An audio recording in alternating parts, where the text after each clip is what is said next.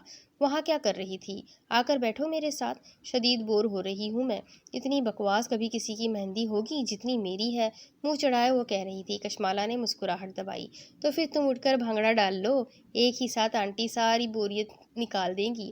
رہنے دو بہن، تم بس میرے ساتھ تھوڑی سی شگلیاں کر لو، میری بوریت ختم ہو جائے گی۔ اس کے کان میں اس نے کہا تو کشمالہ بے ساختہ ہنستی چلی گئی، ساتھ ہی اس کو کوہنی بھی مار دی کہ سنبھل کے بولو۔ میری ساس کو دیکھا ہے تم نے؟